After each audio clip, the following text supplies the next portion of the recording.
mas makikita ang galing ng isang public official hindi dahil sa simple siya, kundi ano yung kanyang nagawa para maging komportable yung mga pinaglilingkuran niya. Di ba? Yun yung mga... Ayan mga kaibigan, magandang gabi. Siyempre nagbabalik ang inyong Great Pinoy. Ayan mga kaibigan, Netflix. Naalala ko na naman na lumalabas na naman yung mga litrato ni Madam Leni na nagpapakita kung gaano siya kasimple. At yung latest ay nakita yung kanyang pagsakay sa isang public bus. At yung public bus na yon ay meron pa nakalagay dito na Mayor Leni sumakay ng bus papuntang Maynila upang makatipid sa gasolina. Naalala ko tuloy yung isang picture niya na meron naman siyang kuha na nag-aabang siya ng bus. Tingin ko mga 2014 yung mga picture na yon dahil ang tawag sa kanya ay congressman pa. At nung nakita ko ngayon, may mga nagtanong, anong masasabi mo kay Madam Vice President Leni Robredo? Sabi ko, simple. Totoo naman na hindi siya masyadong marangya at hindi rin siya, kumbaga, katulad ng iba. Simple talaga siya. At tingin ko naman, hindi naman talaga siya garbo. Pero sapat ba yun para sabihin natin kaya niyang magbigay ng serbisyong makapagbibigay ng gaan sa buhay ng mga Pilipino? Sabi ko, hindi. Kasi unang-una, nag-aabang nga siya ng bus eh. Doon sa pinag-aabangan niya ng bus, hindi siya matatawag na area na safe. Siguro nga, nasanay siya na doon siya nag-aabang ng bus kahit walang nakalagay na bus stop, walang upuan, walang shade na kung uulan ay hindi safe. Pero dahil nga isa siyang public official at pinakita niya na siya ay simple,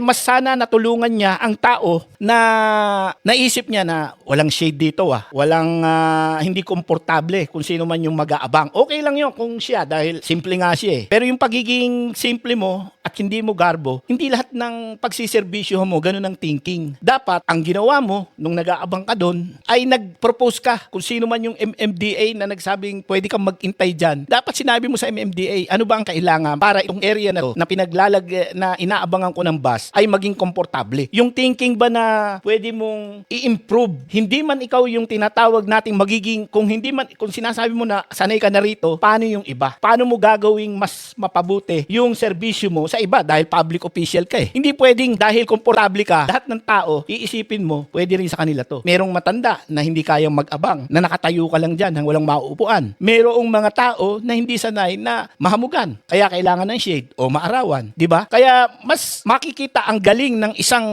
public official hindi dahil sa simple siya, kundi ano yung kanyang nagawa para maging komportable yung mga pinaglilingkuran niya. Diba? Yun yung mga kaibigan. Hindi dahil sinabi ko na nag-aabang siya doon, hindi siya, okay naman yon, hindi siya garbo. Sasakay siya ng bus. Doon nga, meron pa siyang nakikita mo, mga nag-aano pa siya ng folder.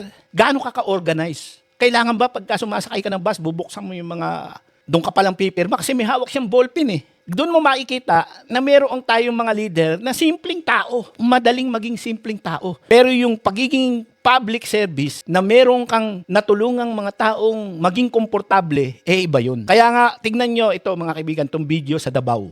Davao City is moving forward with the new DC bus interim system. To ensure a smooth and comfortable commute for everyone, here are the essential guidelines every passenger must know. First, let's start with the do's. Unlike jeepneys, do wait only at designated bus stops.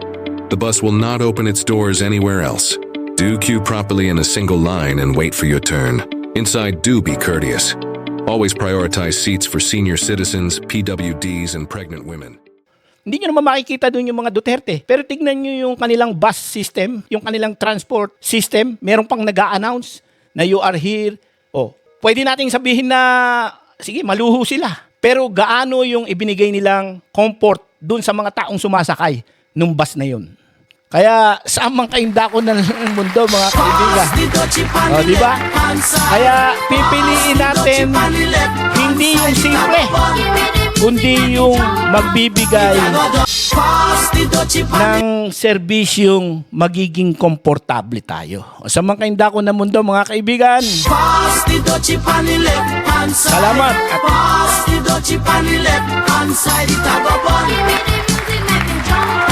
arigatou gozaimasu.